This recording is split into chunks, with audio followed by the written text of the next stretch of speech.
Kongo nde mboka ngo mokengeli koi, mboka ngo mokengeli léopard.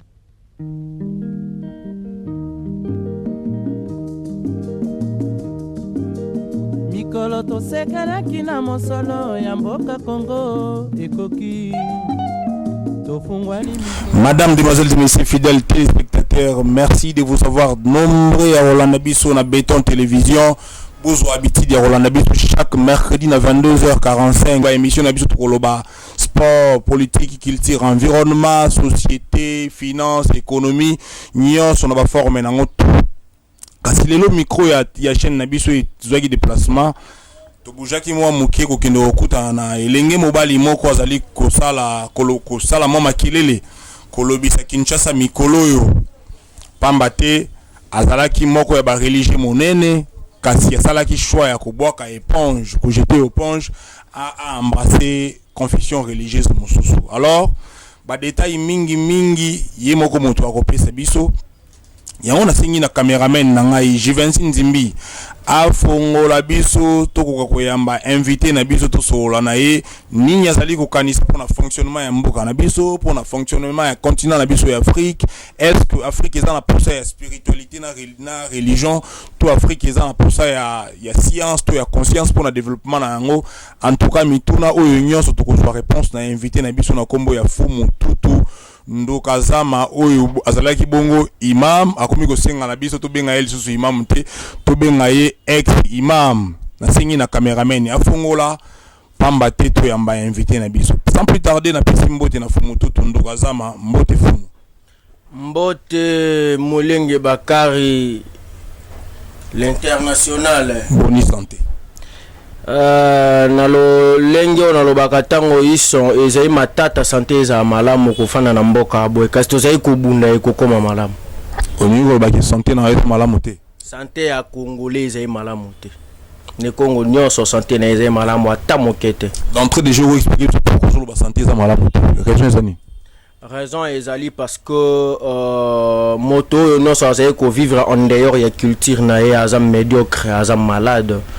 Moto akotambola pe na santé ya malonga kaka soka azali ko vivre lo lengi onzambe asalaki mais biso to vivre nature na biso te toza malamu ndenge nini. Merci beaucoup fidèles téléspectateurs. Na ye kozala kafu pompamba te ya koloba ezali. Ya koloba ezali ya kosanza ko éventrer boa ndenge balobaka. En tout cas, Fumu Tutu ko éventrer boa. Fumu Tutu, est-ce que vous pouvez expliquer biso concrètement ni est les changements ni raison ya kolongwa imam ou se retrouver Fumu?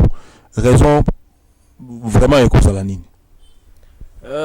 Matondo mingi ne kungu ne kalunga ne mbumba natikala jamais kozala naturellement musulman. To embrassa ki islam eye na mboka na biso lokola mangomba nyonso nde bakoko na ngai bakomi ba musulman par accident, par imposition oyo ba père colonisateur bayaki na yango na katikati ya mboka oyo siko biso tozaki ba malchanceux to botami na sima mokongo na bango to kuti mangomba na esika to sa nini so ezalaki te etango to koli to lobi non nzoka nzambe azaka nde partout bobiso pe ezali par ya nzambe pourquoi pas nazongela bobiso voilà c'est pas raison oyo éthique et ça Fumu ko na mbango na ntuboy yibisanga concrètement bon yabiso te ba religion importée etc. mais motivation ni nango motivaki yo au fan lobi na ozali susu musulman te o jeter éponge ba gloire nyonso zaki na ngambo wana osundoli po zongela zéro raison ezanini moto nyonso azai na mayele pasi soki eleki a se révoltaka so moni moto azai ko vivre na kata pasi azai ko kanisa azai na esengo et azo se révolter te moto ana za médiocre kota na mboka na biso ndenge ezai ko tambola na souffrance na assurance au ba livre sacré soi-disant epesi biso mais mboka ezo tambola mbeba tozeka na pasi nde salaki etina se révolter tango natalisaki miso nga na sima na wabi non po moto akoma fort po moto akoma makasi singeli abatela nature na ye so moto abateli nature na ye akokoma puissant na ekotala souvent mai oyo nyonso ebatelaka nature na ye, c'est-à-dire mai auti na source aboyi kosala débordement à garder nature na ye, mai wana avivaka longtemps. Mais mai oyo asalaka abimaka libanda ya nzela oyo nzambe asayelaki ye, mai wana aumelaka te akufaka noki. Lokola to bimaki na nature na biso pona kolanda nature oyo ba imposaki biso na époque ya colonisation na bino soki to okufa pamba na mboka oyo eza pona mangomba wana, rien que pona mangomba wana. Imam yo bolimbisi pona kombo ya imam, est-ce que au croyaka na nini na fin des temps, au croyaka na jugement dernier, au croyaka na ba livre saint lisusu te, entre autres Coran na Bible? Pona yo eza ba livre, eza pensée humaine to eza bonzambe? Nyonso wana ezali pensée humaine, nyonso wana pe ezali bonzambe, car Dieu est en nous, il est à l'origine de tout, il est tout en tout. Moto akosepela bingango la parole de Dieu, ça n'engage que lui. Moto akosepela bingango maloba ya moto, ça n'engage que lui. Pour moi nzambe aza moto, moto aza nzambe, parce que le Dieu nzambe o ba religion et la kisabiso eza Dieu selon l'homme. Moto nde abisi biso ke nzambe ya mokili comme on est Allah, c'est l'homme, c'est pas Dieu, parce que personne n'a vu Dieu. Même la Bible elle-même déclare, même le Coran lui-même déclare. Moto ko mona nzambe te, moto esa biso ke o sali mokili comme on est nzambe ezaka moto. C'est-à-dire pour moi koloba livre wana ezali parole divine, c'est que divinité c'est l'homme. Ce qui moto azali divinité, c'est que nyonso ekoma mikuna ezali maloba ya moto. Imam ozalaki prédicateur ya monene na kati ya communauté islamique au Congo. Vous avez parlé de jeunes qui faisaient rêver. C'est mon moni, vous avez rêvé pas un jour comme imam le rôle là. Au-delà, vous avez un grand religieux, vous avez un spirituel. Les gens venaient pas na yo, na ba problème spirituel, ba délivrance, etc. Est-ce que les autres continuent dans la pratique oyo? Ce que vous continuez, c'est la science nini? Il y a islam kaka oyo, zwa ki kuno kenango, tozu makamu au-delà il y a islam oyo outi. Comparaison, il y a continue toujours dans la pratique spirituelle, motoisa esprit. Nous ne sommes pas de physique. Nous sommes les esprits expérimentant les physiques. Tout ça physique, il y a des millimos. Pour preuve, il y a la Bible, dans le Coran, même le Coran, il y a des musulmans, ilallahi thumma ilallahi turja'un. Et pas il y a alande beaucoup zonga. Motazonga aka place wa uta.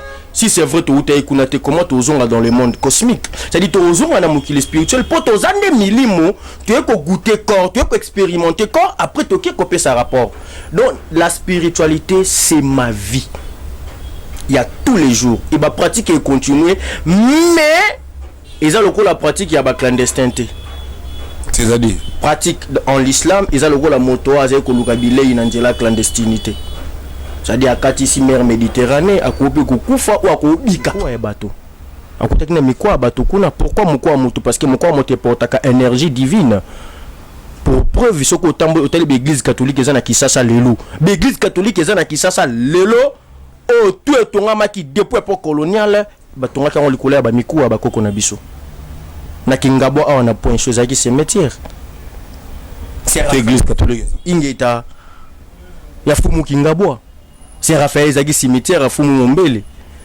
Mais c'est quand on est mituna. Pourquoi parce que imam bolimbisi muke fumu bolimbisi pona na meteni mingi na kombo ya imam.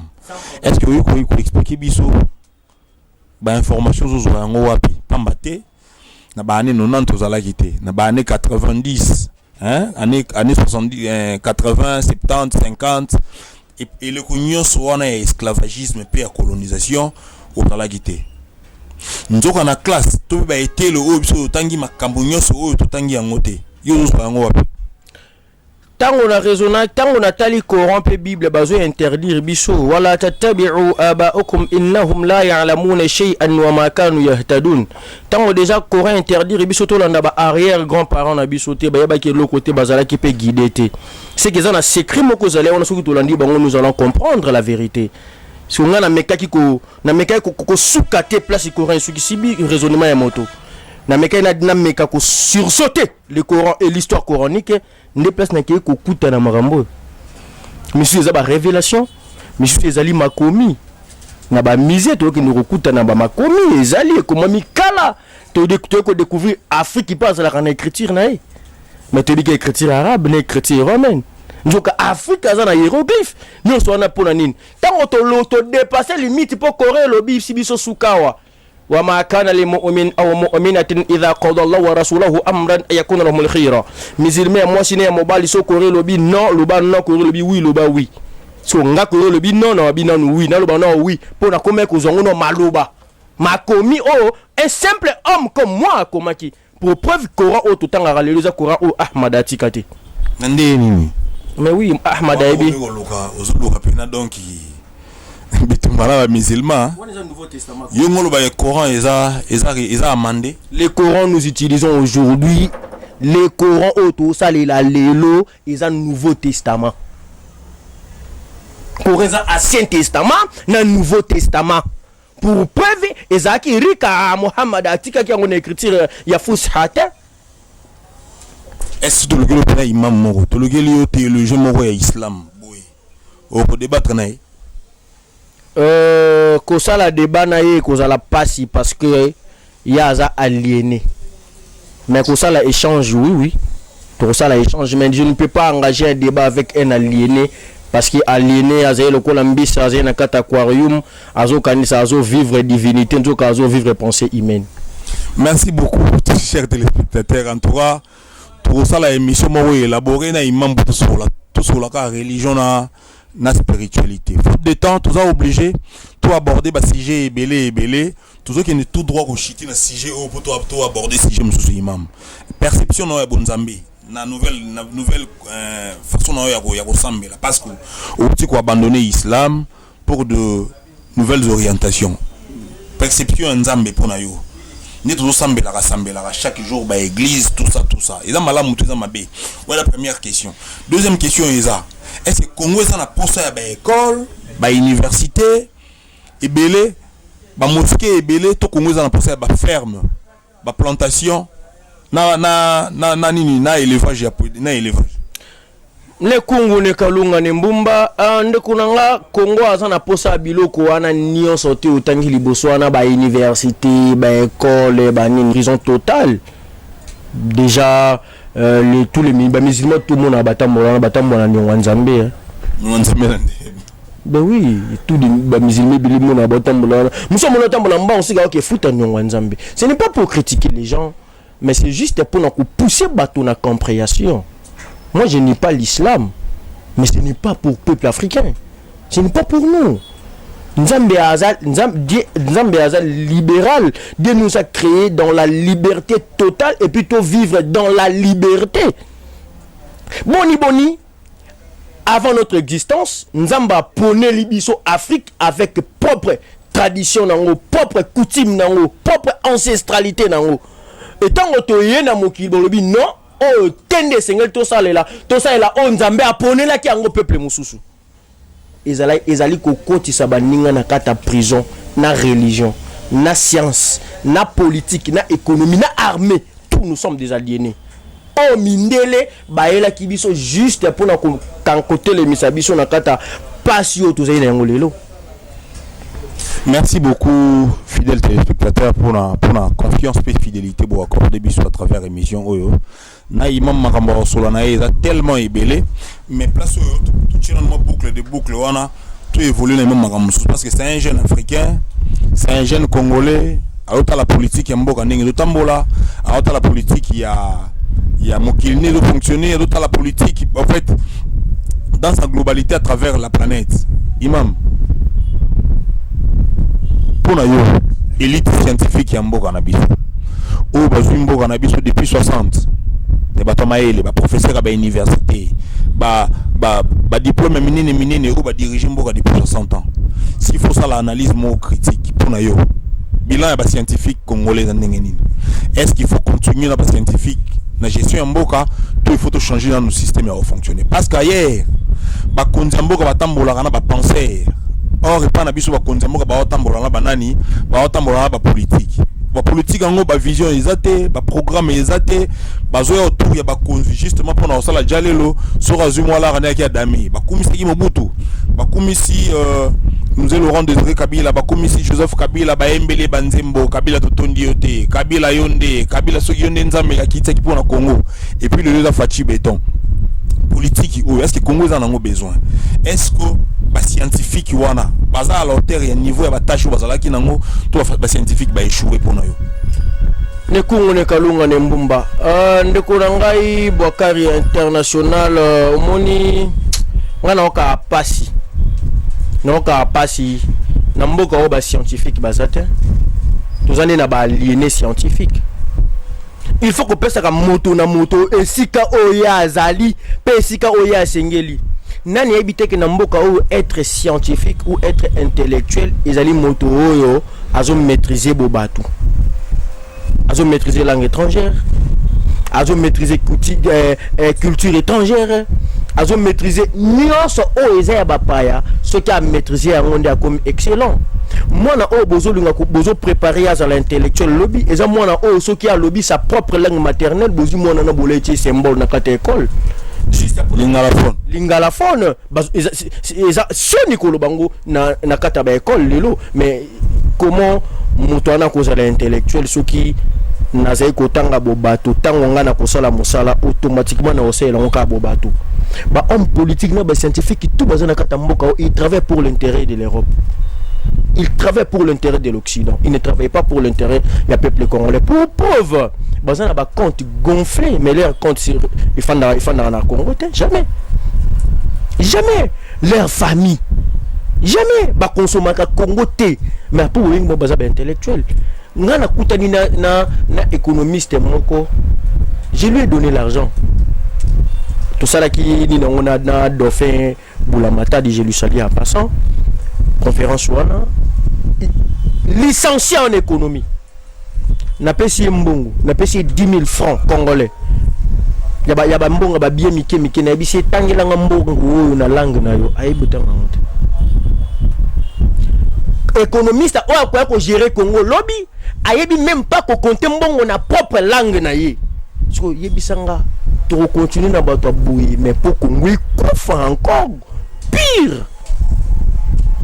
Ce qu'il nous faut maintenant tout ça la lokola Mali bengana français l'ongla la langue française ou likola en tout cas wana anticiper ce sujet à Mali.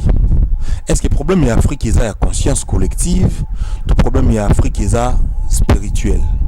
Est-ce qu'il suffit seulement au Bengana Mali, il y a au Bengana Occident en Afrique, Afrique s'est développée, tout Afrique peut spirituellement, culturellement, mentalement, est-ce que si on parvenait à chasser la France de l'Afrique, l'Afrique est une solution? Je ne suis pas sûr parce que ils ont bali bosoté derrière na Congo tout la Monisco. Ils ont bali bosoté na Mali ba la Nations Unies. Ils ont bali bosoté tout les na biso. Mais sans qui tout le bito changer de ce qui est important, ils allaient pour changer système spirituel. Parce que Afrique a fonctionné dans propre paradigme spirituel nango. Afrique a fonctionné dans spiritualité importée. Automatiquement ekoyoka na tena mabele oyo parce que mabele oyo ezali ya ba Congo ezali ba arabité sotan oyo tangisa makila ya mabele oyo bele likombo en centre arabe obele likombo ya Jésus c'est être juif okati soso okati ntaba bozo bela ba kombo ba ancêtre ya bato alors nos propres ancêtres sont là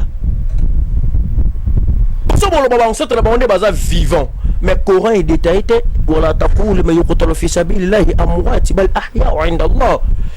Les morts ne sont pas morts, ils sont vivants. Et les morts arabes, et les morts occidentaux, ils sont tous vivants. Tous vivants. Donc, Afrique peut évoluer. Afrique peut zongi sa reine qui depuis Égypte antique. Tant que nous kama Afrique a zongi sa combo na force il faut Afrique à réviser sa propre spiritualité. Normalement tous en a solution est belé à couper ça. La première solution c'est que ça non retour à l'ancestralité africaine. Comment faire alors?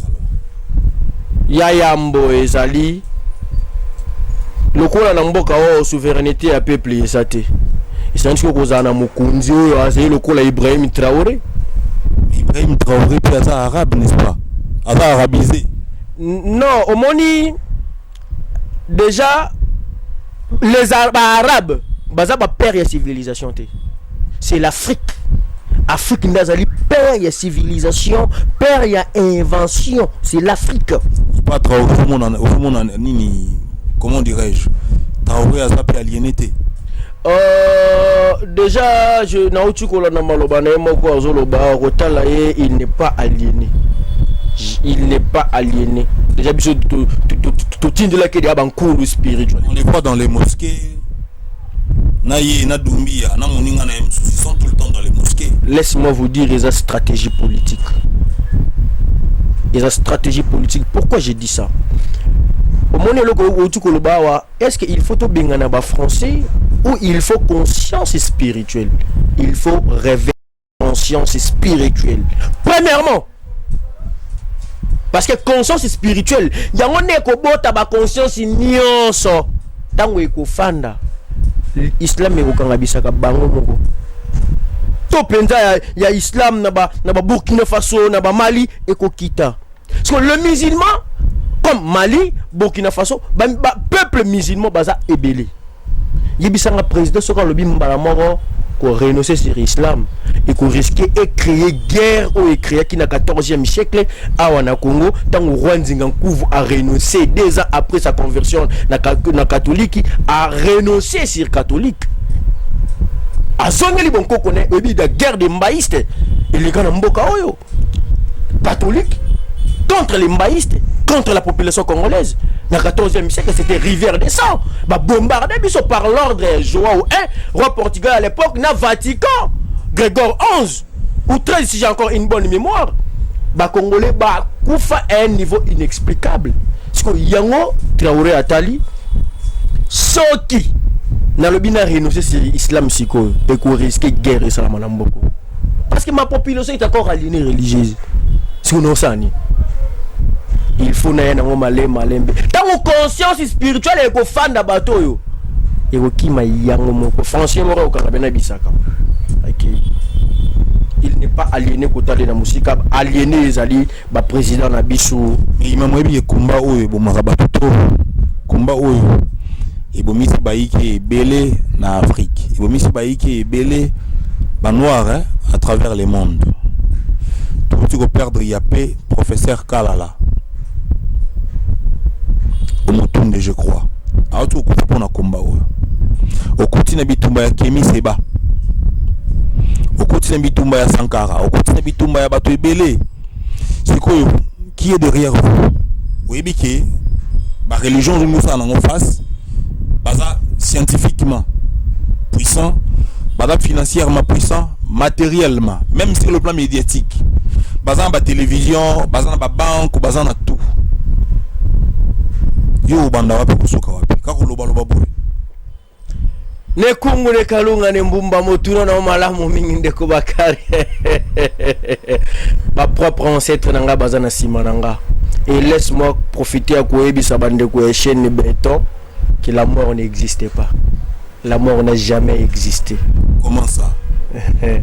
Les simple déplacement, les voyage. Si la mort existait, même qu'il ici là. Depuis nous avons sala mokito zalaka mosina mobile tilo to zalaka mosina mobile ntakufa ate ndenge longola ka bilamba olati lamba mususu ndenge molimo alongola ka corps pour aller porter un autre corps. La mort n'existait pas. Mais kasi mais ba religion wanande yaki kocha biso système ya liwa ya lukuta poto banga pour faire face devant bango. Mtakasi wa beti masasi ya kufite molimo nde longo na corps ya prier que la ta corps mususu. Merci beaucoup imam pour la disponibilité à temps. Pour aborder mingi sujet politique et pour aborder mingi religion et spiritualité, tout bosser mon politique continental. Approche na yoda ndenge pour l'élection en 2023 étant que Kongoma ni mwana mboka pe message ni ko za pona yo pona bande ona biso ya o ba victime ya ba atrocité na part ya Mobundo bandeko baza victime ya atrocité ya bakodeko na est na ba M23 etant que congolais nzambe oyo yebi oyo embrasser sika ayo ko pesa solution te est-ce que ba ancêtre na biso baza na ngoya te ya ko se défendre to ko défendre ba koko na bango oyo baza ba victime ya kotangisa makila et pourtant kala to ko ki banzoi babunda ki bitumba ba léopard babundela ki mboko oyo. Qu'est-ce qui fait que par léopard baza ali sous-souté banzoi baza ali sous-souté ba fourmi o babundela ki biso kala baza ali sous-souté. Qu'est-ce qui est à la base? Parce que nature est en kanda na biso. Parce que tu manques respect na nature à Zanzambé.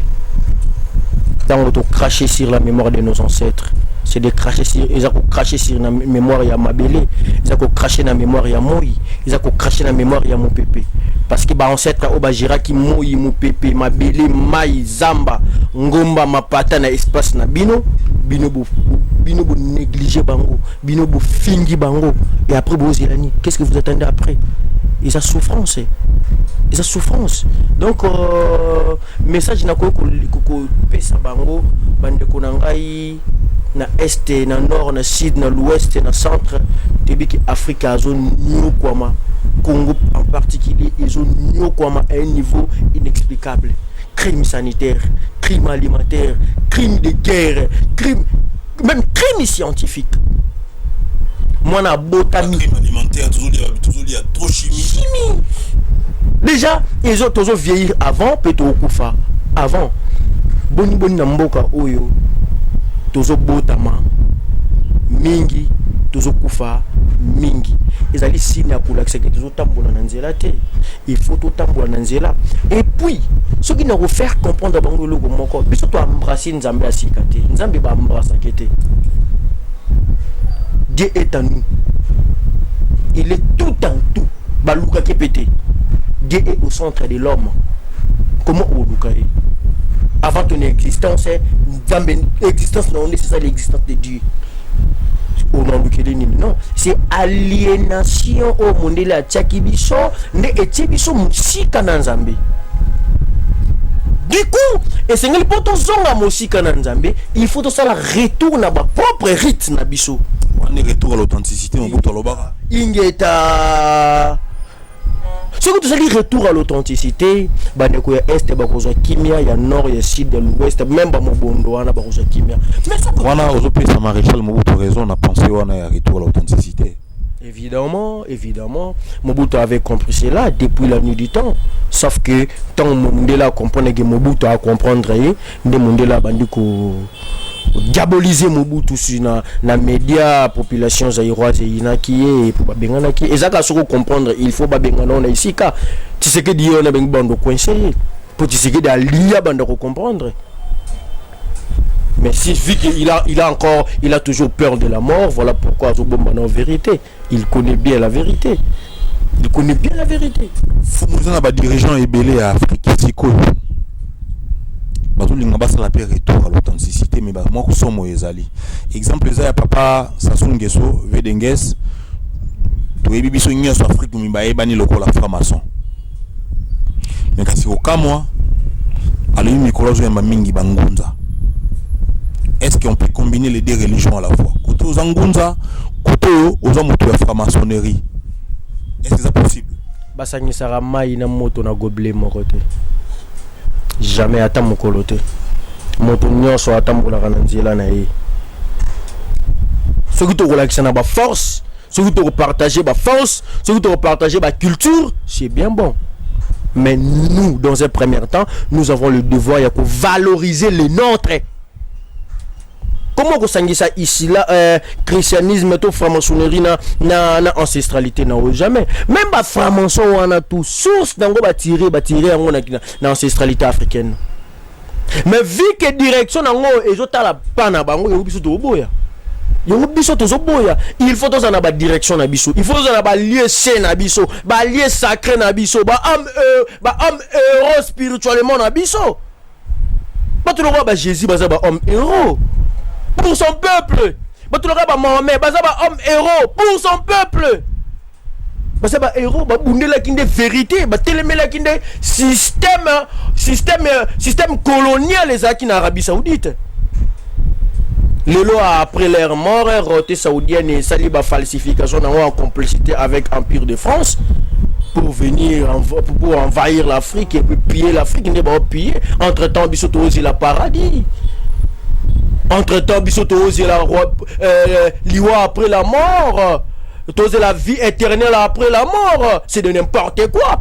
Tant que tu la bloquer c'est baba na biso courant ba madrasa ba tonga ba bloquer mathématiques. Yo mo voit d'ailleurs fruit ya madrasa. Nga vie na nga bo bébé bo mwana na nga madrasa. Ils ont regretté ba temps perdu. T'es non regretté ba temps perdu. Sauf que nazo remercier Nzambe Alexis nga kuna pona comprendre ni les alliés religion et puis ni les alliés spiritualité. Imam siko batu nyonso ba téléspectateurs bazotala yo bazozala en trois perplexe bazo comprendre te azaki imam bo s'il faut te retrouver basalani osali confession religieuse mususu osali culte mususu o bango ba ko ressemble yo nde autorité ba benga un père spirituel yo nde représentant légal to basala lolengi vous interdisez aux gens de prier. Vous proposez Nini Kassi? Moi je propose le respect et la loi de la nature. La bonne prière pour ça, c'est le comportement. C'est le comportement. Ils ont qu'aucune négligité, qu'au jamais Dieu n'en a pas besoin. Et puis, et c'est que mindele ba kosi biso ba sakai na biso na ba jeu de mots. Religion, parti politique. Ce sont des jeunes bogards. On sait le moko. Et c'est le moko. Football club, basket club, tout ça est loco moko.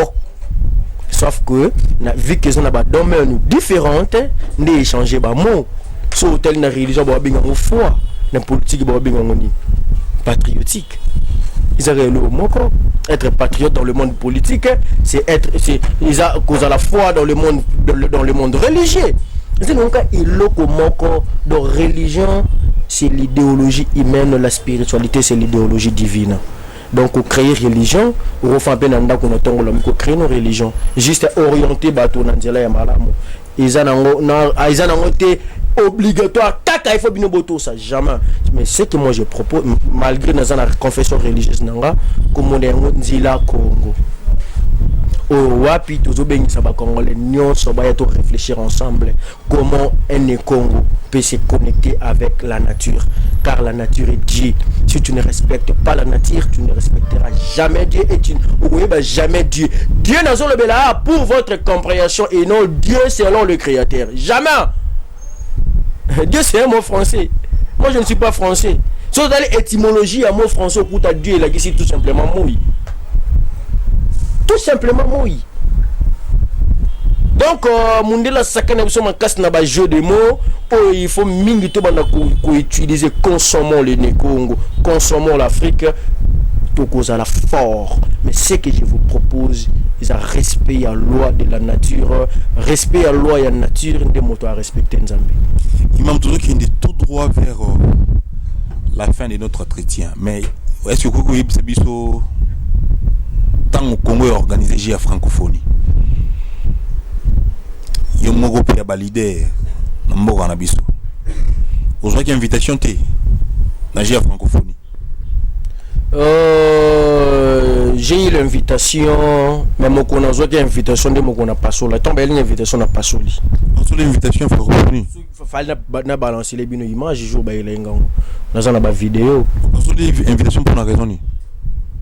Mais moto yo azo finga mama na ona tata na yo. Ale moto ana binangina sala fete on finga babuchi na ona kata lopango no popesi ba lopango ba ya sele. Wale futa. Wale futa expliquer ce malam. Moto finga tata na mama ni nani wana. Moto abina zo ko finga tata na mama no mais finga na ndako na bino. Finga na ndako na bino. Yaka to tshelo ku de sécurité. On a lobby. Les scientifiques africains sont vraiment aliénés, ils sont aveugles à un niveau inexplicable. Ils sont bêtes. Il y a bête, il y a makutu bien. parce que bête nyamazo respecter nature naïe nyamazo respecter donc baza oh ibsenga non mona libata PDT ngulu ya lesbienne sala te me mutu ba scientifique ba tanga ndo mona ba PD ba lesbienne na ba maile na ba université na ba maile wana université mais ce n'est pas l'univers qui règne là-bas na ba université na bango c'est l'aliénation donc il faut ba bukango tout au moningai francophonie normalement francophonie ils allaient pour valoriser la langue française. Est-ce que monsieur toi na minorité quand est-ce que tu comme la force biso peut organiser lingalophonie na biso na kata France silophonie ki mboke ningani swahiliphonie ki congophonie mongophonie ingeta ekosala mate parce que c'est la communauté internationale des gérer mboka na biso. D'ailleurs babenga mboka na biso Congo eza réserve mondiale. Toyebi la plus belle fille du monde. Ingeta place ba puissant nyonso ba oyo zo bango part. Mais la population congolaise n'arrive pas à comprendre. Ils croient que leur problème c'est dans les églises. Ils croient que la solution de leur problème c'est dans les mosquées. Jamais. C'est la terre qui donne tout. Et vous avez la terre tellement riche. Vu que vous n'avez pas l'harmonie avec la nature, voilà pourquoi la malédiction tombe sur nous. Baïka un pico na kat na boyo yo ika mpiko na bateau bazali ko na bateau no ko yo ika mpiko na mayo ezali ko finga ba parents na yo tala nde ba organiser francophonie ba miser ba millions et des millions de dollars ngandanga na boyende ko na école zangi ban. C'est malheureux. La langue, c'est la lame de la nation. Langue des alibomoto. Langue des caractère. Langue des coutume. Langue des vibration. La langue vibre. Pourquoi bana français bazaka ba impoli? Pourquoi balobango? Parce que la langue française est un caractère nango ya impolitesse moko boy. Mais lingala na kinkongo na biso na luzitu okuta ma ba français bazara clair boy otala mokolo na miso boy biso ten biso miso ya mokolo po miso zana ba couleur mibale ala couleur pembe na couleur moindo mais la couleur oizomona c'est la couleur noire, ce n'est pas la couleur blanche. Mamundile Koko Sabino, c'est la couleur blanche qui voit. Non, jamais, c'est la couleur noire qui voit. C'est que être noir, c'est là où les secrets de la divinité siègent. Bravo, imam. En tout cas, Nayo Tan Yogosi Lara jamais. En tout cas, tout ça qui vraiment honoré à Wayamba Fomo Totondo Razama, prédicateur national. En tout cas, Boyo qui commence à Mexico, ça la Sangisa, globaliser. Tout toucher qui moi religion mouké, tout toucher spiritualité, tout toucher politique africaine, tout toucher Congo, etc. En tout cas, et la première fois que Yambaye la télévision na biso Béton TV, mais c'est pas la dernière fois. Donc si vous en avez suggestion en Rosala, vous en avez ko sala débat na ici comme encore. Vous bengi biso na numéro vous allez afficher na bas de l'écran, vous allez plus 243 89 84 12 79 709 84 12 79 709 vous biso vos petits suggestions na bino côté vos sépilité vos comeli biso côté sépilisi bino pour encourager biso. Entre temps tout signé na bino vous allez connecter et brancher chaque mercredi à 22h45 et chaque vendredi na rediffusion la même heure sur la même chaîne de télévision. Imam mot de la fin d'année. Tozongisa bon koko na biso, bon koko nde bon zambe, bon ndoki nde protection ya ekolo. Soki to boaki yango, le vono mboka oyo toza toujours na pasi. Ingeta ibobo. Mais quoi contact, c'est pour nous contacter. Plus 243 91 076 97 29 91 076 97 29. Ma bobenga poto sur la malamu, ne m'appelez pas pour m'intimider. Et naza moto oyo na ebindi babanga raté na bande ko banga tango nazaki musulman na longola ko banga tango na comprendre qui suis-je. Donc je n'ai même pas peur ni de la mort. Ce qui moto pa mo na nzambe o bolinga rafo okufa. Est-ce qu'il faut banga okufa? To banga ngote bobenga poto sola makambo ya malonga oyo ko mema important et ko mema ya malonga na kata ekolo na biso qui m'appelait pour m'intimider, surtout vous Aner là, hein, faut arrêter avec moi. Je suis là, vous pouvez venir me prendre quand vous voulez, même pas beaucoup d'invitation. Moi je crains rien, je crains mes ancêtres, j'ai la protection de mes ancêtres. Ingeta, je respecte la loi congolaise à un niveau inexplicable, mais je ne respecte pas totalement la constitution française.